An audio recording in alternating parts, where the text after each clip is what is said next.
आप सभी को हर हर महादेव, स्वागत है आपका एक नए ब्लॉग में। आज है डे 1 ऑफ 30 हार्ड चैलेंज। जैसा कि आपको पता है, हम 30 अगस्त पे बैठे हुए हैं और मैं आपको बताता हूँ कि इससे ठीक एक महीने बाद हमारे फिर से सारे एग्जाम्स स्टार्ट हो जाएंगे। वैसे तो अभी बीच में एक एसबीआई क्लर्क का भी एग्जाम है, बट आईबीपीएस क्लर्क और आईबीपीएस पीओ मेंस का एग्जाम जो है वो आपका एग्जैक्ट एक महीने बाद ही मान के चलिए।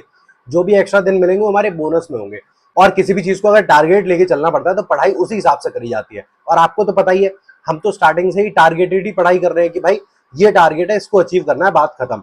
तो अब इन 30 दिनों में हम क्या करने वाले, आईबीपीएस क्लर्क को भी साथ लेके चलेंगे और आईबीपीएस पीओ मेंस को भी साथ लेके चलेंगे। दोनों को बैलेंस करके चलेंगे। अब इनको बैलेंस किस तरीके से किया जाता है उसको समझने के लिए तो आपको मेरे व्लॉग्स देखने पड़ेंगे। तो चलिए फिर शुरू करते हैं। अब 30 अगस्त है और 30 डेज मान के चल रहे हैं कि 30 डेज लेफ्ट है बस। इन 30 डेज में हमें अपने आप को झोंक देना है। तो मैं जानता हूँ मेरी टू डू लिस्ट में बहुत सारी कमियां हैं, उनको धीरे धीरे हम सुधार लेंगे, ठीक है। तो ये रही हमारी पूरी टू डू लिस्ट।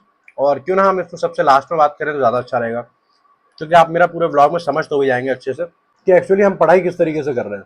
सबसे एंड में मैं आपको दिखाऊंगा कैसे हमने टू डू लिस्ट को कंप्लीट करा और क्या क्या हमें हर्डल्स देखने को मिले, ठीक है। तो सबसे पहला काम यही करते हैं कि करंट अफेयर्स का रिवीजन करते हैं और वोकैब का भी रिवीजन करते हैं, या फिर केवल वोकैब का रिवीजन करते हैं, करंट अफेयर्स का बीच में रिवीजन करेंगे, ठीक है। और वोकैब का रिवीजन मैं कहाँ से करता हूँ मैं आपको बता देता हूँ कि जो भी डेली वोकैब्स आती हैं, जो भी द हिंदू एडिटोरियल में वोकैब्स आती है, उसकी एक पीडीएफ होती है। उस पीडीएफ को मैं डेली अपने टेलीग्राम पे भी शेयर करता हूँ और उसी पीडीएफ से मैं वोकैब रिवाइज करता हूँ। उसका फायदा ये है कि वो पीडीएफ अगर आप कहीं कलेक्ट करते रहो तो आपको एट दी एंड जरूरत पड़े तो एक बार में सारी आप रिवाइज मार लोगे वोकैब, ठीक है। तो उससे रिवीजन करते हैं और उसके बाद फिर आपसे बात करते हैं। वोकैब का रिवीजन करना आपको कभी नहीं छोड़ना चाहिए। रीजन उसका ये है कि भाई देखो, नई नई वोकैब्स तो हमेशा आपको देखने को मिलती रहती हैं। दूसरी चीज ये भी है कि जितना ज्यादा आप इंग्लिश में अपनी कमांड बनाओगे उतना अच्छा है। आपको जितनी ज्यादा वोकैब याद रहेंगी उतना आपके लिए अच्छा है। और वोकैब को याद करने का सबसे बेस्ट तरीका ये होता है मल्टीपल टाइम रिवीजन, बस उसके सिवा और कुछ नहीं। मैंने वोकैब की पीडीएफ का रिवीजन किया है और अब मैं आपको बताता हूँ कि अब अपन लोग क्वांट्स की क्लास लेंगे। क्वांट्स का आपको पता है कि मैं प्री टू मेंस दोनों ही साथ लेके चल रहा हूँ। मेरा प्री अभी इतना अच्छा स्ट्रांग नहीं हुआ है उसमें, क्योंकि क्वांट्स में मुझे हमेशा से ही दिक्कत थी। मैंने आपको बताया था quants as a weakest subject है मेरा, तो इसीलिए मैं आपको बताता हूँ कि मैं क्वांट्स कर कहाँ से रहा हूँ, ठीक है, जिससे आप भी समझ पाओ। एक मिनट, आपको ये तो अच्छे से पता है कि मैं क्वांट्स कौशिक मोहंती सर से कर रहा हूँ। और जैसे इनके कंटेंट सेक्शन में जाते हैं, अगर आपको मेंस का करना हो तो आप मेंस वाला खोलिए और मेंस की डीआई आपको यहाँ से मिल जाएगी, ठीक है। और अगर आपको मैं दिखाता हूँ, एक मिनट, कुछ भी समझ नहीं आ रहा है, आपको ये लग रहा है कि भाई बहुत ज़्यादा कंफ्यूजिंग है ये, तो आप देखिए मेंस का ऑलरेडी अलग अलग दे रखा है। मेंस आप यहाँ से उठाइए, यहाँ से करिए, ठीक है। अब यहीं पे आ जाते हैं हम लोग उसमें। मैं क्या कर रहा हूँ, मैं संभव बैच से कर रहा हूँ। डेटा इंटरप्रिटेशन चल रहा है अभी। एबोलर डेटा इंटरप्रिटेशन के थर्ड लेक्चर पे हूँ। देखो इस पे, इसको आज मैं कंप्लीट करूंगा, उसके बाद इसके क्वेश्चन सॉल्व करता हूँ और उसके बाद फिर आपसे बात करता हूँ, क्योंकि इसको ऑलमोस्ट मुझे करने में 3 घंटे लग जाते हैं। मीन्स की क्लास है, हलवा थोड़ी ऐसे हो जाएगा ना, 3 घंटे लग जाते हैं। तो इसको कंप्लीट करने के बाद तभी मैं आपसे बात कर पाऊंगा, तभी मैं आपको बता पाऊंगा कि भाई कैसी क्लास रही और कैसा कैसा क्या क्या चीज़ें समझ आई, ठीक है। ये टेबुलर डीआई का थर्ड लेक्चर है। थर्ड लेक्चर में सीन हमेशा यही होता है कि भाई उसमें ना जो भी आपका टॉप लेवल का जो होता है, मतलब टॉप नॉच जो कंटेंट होता है वही पढ़ाया जाता है। तो इसमें अगर आपको कुछ चीजें समझ ना आए ना तो टेंशन मत लेना, क्योंकि देखो यार ऐसा होता ही है। क्योंकि जब टॉप लेवल कंटेंट पढ़ाया जाता है तो उसमें काफी सारी चीजें होती हैं जो हमें समझ नहीं आती हैं। हमें क्या करना होता है, हमें उनको या तो नोट डाउन कर लो या फिर उस वीडियो को ना कम से कम 2-3 बार देख लो, फिर सारी चीजें समझ आ जाती हैं। यही एक बेस्ट तरीका होता है, इसके सिवा और कोई ऑल्टरनेटिव नहीं होता। अगर आप ये सोचो कि एक बार वीडियो देखो उसके बाद चीज समझ नहीं आए फिर आप रोने लगो कि नहीं है मुझे समझ नहीं आ रहा, वो मैटर नहीं करता। मैटर केवल इतना करता है कि आप उसको मल्टीपल टाइम देखो, मल्टीपल टाइम समझने की कोशिश करो। यार एक चीज बताओ, हमारा दिमाग इतना कैपेबल है यार, वो सारी चीजें एडजस्ट कर सकता है। बस मैटर ये करता है कि आप उसको कितना समझ सकते हो, कितना आप उसको समझने की कोशिश करते हो। मल्टीपल टाइम देखो, कब तक समझ नहीं आएगा? मल्टीपल टाइम सॉल्व करने की कोशिश करो, क्यों नहीं होगा सॉल्व? अभी मैंने डीआई की क्लास कंप्लीट करी है और डीआई की क्लास के बारे में अगर मैं आपको थोड़ी सी ब्रीफिंग दूं तो मैं बताना चाहता हूँ कि डीआई की क्लास अभी जो सर करा रहे हैं उसमें सर ना जो हमारे बेसिक्स हैं उनको क्लियर करा रहे हैं। बट वो ये, देखो हमेशा याद रखो, जैसे किसी टीचर ने 3 लेक्चर में डिवाइड करा हुआ तो पहले लेक्चर में वो बेसिक क्लियर कराएंगे, सेकंड लेक्चर में वो थोड़ा सा चढ़ाएंगे लेवल, और थर्ड लेक्चर में प्रॉपर मेंस लेवल ही कराएंगे वो। तो मैंने थर्ड लेक्चर करा था भाई, सच बताऊँ आधी ज़्यादा चीज़ें समझ भी नहीं आई, बट करना तो था ही। अच्छा हाँ, एक चीज़ और, आप लोग बोले थे ना जीए की स्ट्रैटेजी, देखो मैं बता रहा हूँ। स्ट्रैटेजी के लिए मैंने एक अलग चैनल बनाया, उसका रीज़न ये था, उस चैनल को बनाने का रीज़न सबसे बड़ा ये था कि भाई मैं सेम ही चैनल पे सारी चीज़ें प्रोवाइड नहीं कर सकता। अब मैं इस पे ऑलरेडी आपको प्रोवाइड कर रहा हूँ अपने डेली व्लॉग्स। तो आप डेली व्लॉग्स प्रोवाइड करने के बाद फिर आप चाहते हैं कि मैं इस पे स्ट्रैटेजी की वीडियोस भी डेली शेयर करूँ, तो वो पॉसिबल नहीं है। इसीलिए मैं आपको दिखाता हूँ, एक मिनट, जो मैंने नया चैनल बनाया था जिसपे मैंने स्ट्रैटेजी की वीडियो डाली थी, ठीक है। देखो हाउ टू स्टार्ट जीए, इसके ऊपर मैंने वीडियो डाली थी। 1.5 के व्यूज़ चले गए, मतलब लोग देख रहे हैं। और ये है चैनल, इसको आप चाहो तो सर्च कर लेना, बैंकिंग विद मदन करके अपने आप आ जाएगा, सब्सक्राइब कर लो। क्योंकि सारी स्ट्रैटेजी की जितनी वीडियोस है ना, वो अब आपको इसी चैनल पे मिला करेगी। जैसे जीए की स्ट्रेटजी की वीडियो मैंने इस पे डाल रखी है, और अब जितनी भी स्ट्रेटजीज आएंगी वो सब इसी पे आएंगी। और इस मेन चैनल पे हम लोग केवल डेली व्लॉग्स दिखाएंगे आपको कि एज अ बैंकिंग एस्पिरेंट हम अपने 24 आवर्स को कैसे प्रोडक्टिविटी से निकाल रहे हैं, ठीक है। तो अब मैं हाँ एक चीज और बताता हूँ आपको। देखो मैं दिखाता हूँ आपको सुकून किसे कहते हैं। देखो हल्की हल्की बारिश होना, देख लो, और ये रहा मेरा रूम ऊपर वाला, 3rd फ्लोर है मेरा। और देखो ये रहे आसपास घर, और इधर सारा लॉक डोर रखा है। इस रूम में मैं रहता हूँ पूरा टाइम, इसमें पढ़ाई करता हूँ, कोई डिस्टर्ब नहीं करता, सबसे ऊपर वाला रूम है। और पता है ये होता है सुकून। मम्मी नीचे खाना बना रही है, जो भी खाना बनाएंगी वो लेके आएंगी खाना, जब मन करता है माँ बाप के पास बैठ जाओ जाके, समझ रहे हो, इसको बोलते हैं सुकून।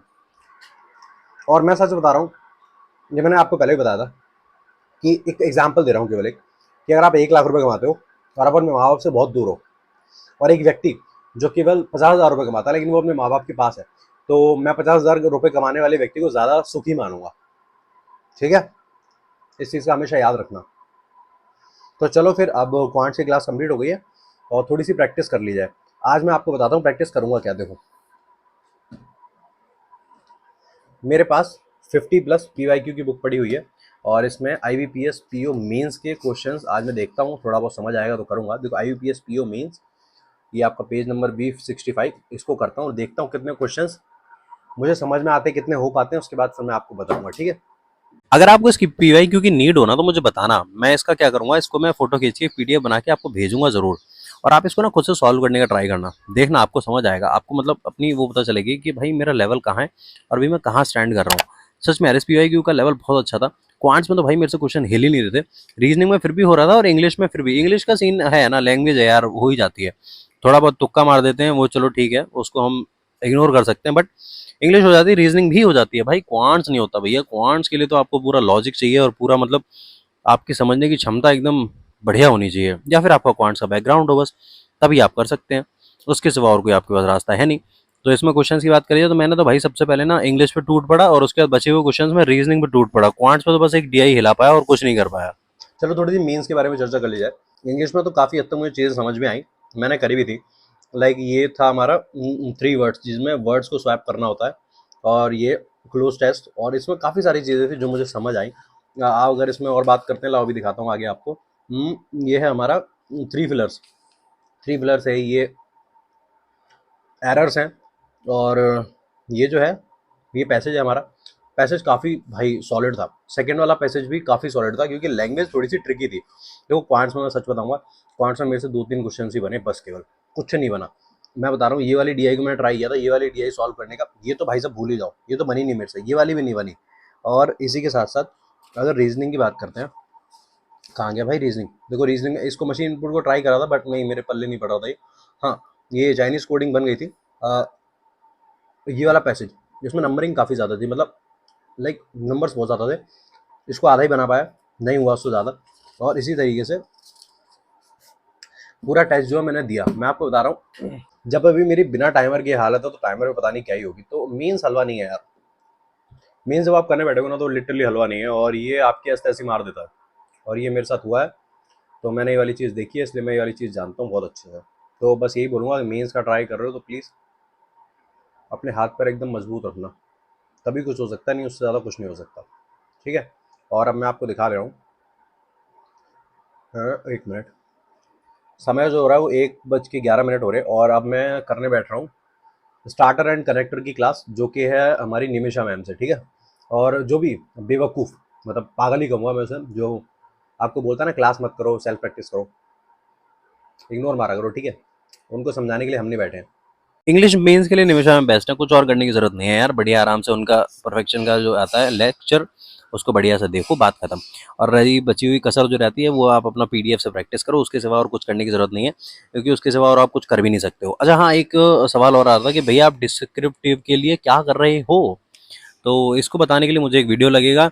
और बाकी बात करी जाए तो भाई देखो, अपना एक काम करो, ज़्यादा से ज़्यादा जो है वो टाइपिंग करना स्टार्ट कर दो, और सिनेरियोज बनाओ, उनकी प्रॉब्लम्स बनाओ और फिर उन्हें सॉल्व करो। स्टार्टर एंड कनेक्टर की क्लास हमने ले ली है, और अब मैं सोच रहा हूँ कि लगे हाथ क्यों ना इंग्लिश में जब हाथ पैर मार ही रहे हैं, तो ये जो PDF है उसको भी सॉल्व कर लेते हैं बैठ के। इसको ज़्यादा से ज़्यादा 30 मिनट लगेंगे। इस पीडीएफ को सॉल्व करता हूँ और उसके बाद फिर आपसे बात करता हूँ, ठीक है।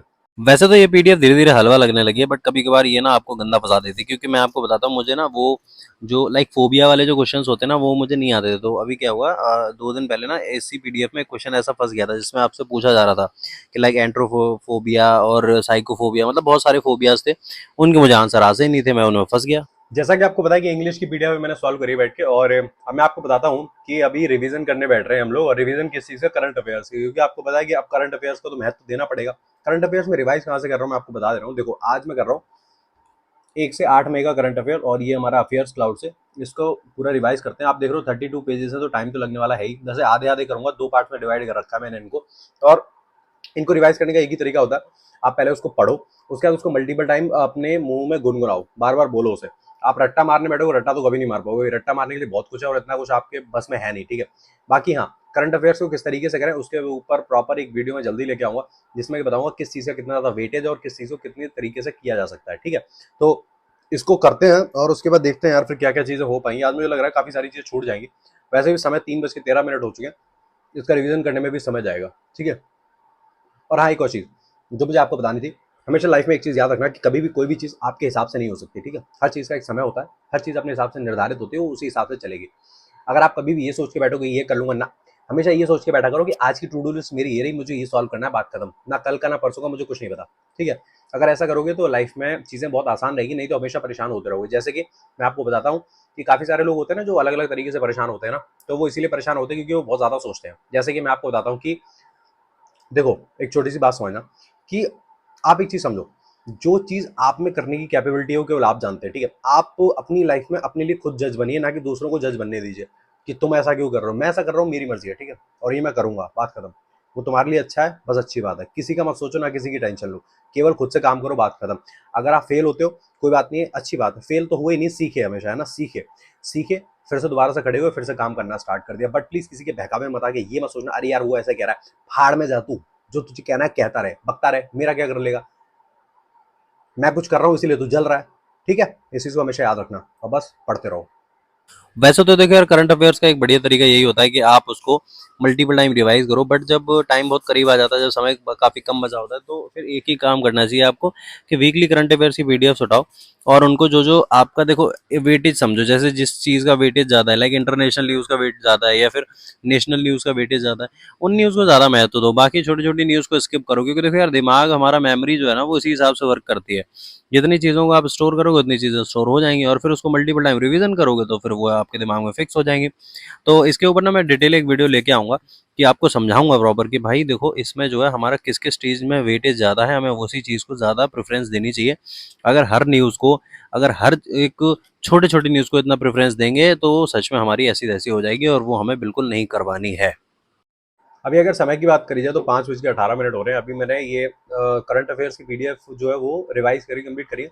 अब मैं आपको बताता हूँ, वैसे मैं और लंबा खींच सकता था इन सब चीज़ों को, बट अभी इतना टाइम नहीं है। और अभी मुझे क्वांट्स और रीजनिंग में ना कुछ क्वेश्चंस की प्रैक्टिस भी करनी है, जो कि मैंने अपनी टू डू लिस्ट में लगा रखे हैं। एक बार दिखा देता हूँ टू डू लिस्ट में क्या क्या लगा हुआ है। देखो, क्वांट्स में 5 डीआई करनी है और 10 अर्थमेटिक के क्वेश्चंस करने हैं जो कि मिक्सचर से। यहीं पे रीजनिंग में अपना रेक्टेंगुलर बेस जो है वो सीटिंग अरेंजमेंट करना है। 10 क्वेश्चंस करने हैं रेक्टेंगुलर में, वो करना है जिसमें 4 इनसाइड और 4 आउटसाइड हो, वही थोड़ा टफ होता है, ठीक है, उसको करते हैं। उसके बाद इतना करने के बाद, प्रैक्टिस करने के बाद, फिर मैं आपसे बात करता हूँ और फिर कुछ चीज़ों के बारे में आपको बताता हूँ कि किस तरीके से हमें चीज़ें लेके चलनी है और कितना टाइम हम दे सकते हैं। बस इतना याद रखना है, ये 30 दिन में हमको अच्छे से अपने आप को रगड़ना है, वो बात खत्म। आज की पढ़ाई में आपने देखा होगा काफी सारी चीजें स्किप हुई थी, सेल्फ प्रैक्टिस तो बहुत कम हुई थी यार। रीजन ये है, जब आप मेंस पढ़ रहे होते हो ना तो सेल्फ प्रैक्टिस आप कैसे करोगे, जब आप क्लासेस देखोगे उसके बाद ही तो सेल्फ प्रैक्टिस करोगे। और वैसे सच बताऊं, मेंस अभी स्टार्ट करने का कोई मतलब भी नहीं बनता। मेंस हमेशा हमें प्रीलिम्स के 2-3 महीने पहले ही स्टार्ट कर देना चाहिए, बट ठीक है, अब जितना हो गया उतना हो गया, बाकी करते हैं यार, मेहनत करते हैं, हम देखते हैं भाई, है ना। पहले प्री का रिजल्ट तो आ जाए, बाकी ये मेन से फोकस करते पूरा रहें। और अभी तो फिलहाल मैं क्वांट्स में बैठ के डीआई और जो है नंबर सीरीज के क्वेश्चन सॉल्व करता हूँ। और इतना करने के बाद फिर मैं आपको बताता हूँ कि एट द एंड हमारा क्या सीन रहा और हमने क्या क्या चीज़ें इग्नोर करी। जैसे कि हमने एक मॉक इग्नोर करा, भाई साले हाथ में मेरी गंदी खुजली मच रही थी, मैंने रगड़ रगड़ के मतलब टेबल पे खुजा खुजा के बुरा हाल कर दिया। देखो, अभी समय की बात करी जाए तो 7:20 हो रहे हैं और मैं आज का ब्लॉग यहीं पे एंड कर रहा हूँ। उसका रीज़न ये है, बहुत सारी चीज़ें हैं, गणेश जी भी रखे हुए हैं नीचे, तो पूजा वगैरह उसमें और भी चीज़ें हैं। अभी घर पे हैं तो टाइम उस हिसाब से एडजस्ट नहीं हो पा रहा है। और मैं आपको बताता हूँ कि जो काफ़ी सारी चीज़ें छोटी हैं उनको अलाइन लेके आऊँगा। आपके मन में ये भी सवाल चला होगा कि भैया आपने अभी मॉक नहीं दिया, ये वो सारी चीज़ें करेंगे, थोड़ा सा टाइम तो सब कर लेंगे, ठीक है। और हाँ, एक चीज़ और दिखानी थी, देखो मैंने अपनी टेबल प्रॉपर सेट कर लिया है, अपने पास इंग्लिश में निमिषा मैम की बुक भी है, सब कुछ है अपने पास, प्रॉपर सेट कर लिया है। और अब यहीं पे मस्त बैठ के पढ़ाई करेंगे। और एक बार टाइम की बात करी जाए, टाइम आप देख सकते हैं। टू डू लिस्ट में बात करी जाए तो देखो, टू डू लिस्ट में मैं आपको समझा देता हूँ कि आज मैंने वो कैप का रिवीजन किया था, क्वांट्स की क्लास की थी, इंग्लिश की पीडीएफ सॉल्व की थी, परफेक्शन किया था, और क्वांट्स में प्रैक्टिस की थी, इंग्लिश की पीडीएफ ये वाली, हाँ ये सॉल्व की थी, रीजनिंग में पजल्स लगाए थे, मीन्स की क्लास नहीं कर पाई थी, सीए करा था, बैंकिंग अवेयरनेस स्किप कर दिया, वो तो ऑलरेडी स्किप लिखा हुआ है, इंग्लिश का मॉक नहीं दे पाया। बस जो मेरी चीज़ छोटी है वो है मॉक देना, वो हम लोग कल दे लेंगे। और हाँ, एक चीज़ और है, तुम लोग यहाँ तक आ गए तो चैनल को सब्सक्राइब करना मत भूलना, ना ही वीडियो को लाइक करना भूलना, और टेलीग्राम चैनल को ज्वाइन कर लेना। और स्ट्रैटेजी की जितनी भी वीडियोस है वो दूसरे चैनल पे आएंगे, तो उस चैनल को सब्सक्राइब करना मत भूलना, लिंक जो है वो डिस्क्रिप्शन में पड़ा हुआ है उसका, ठीक है। बाकी हाँ, एक चीज़ है, आज पहला दिन था, शुरुआत इसी तरीके से हुई है, फिर धीरे धीरे हम लोग पेस बढ़ाते जाएंगे अपना, ठीक है। और कैसे चीज़ों को मैनेज करना है वो आपको पता चल जाएगा। बस व्लॉग को कंटिन्यू देखते रहो और पढ़ते रहो, मुस्कुराते रहो। हर हर महादेव।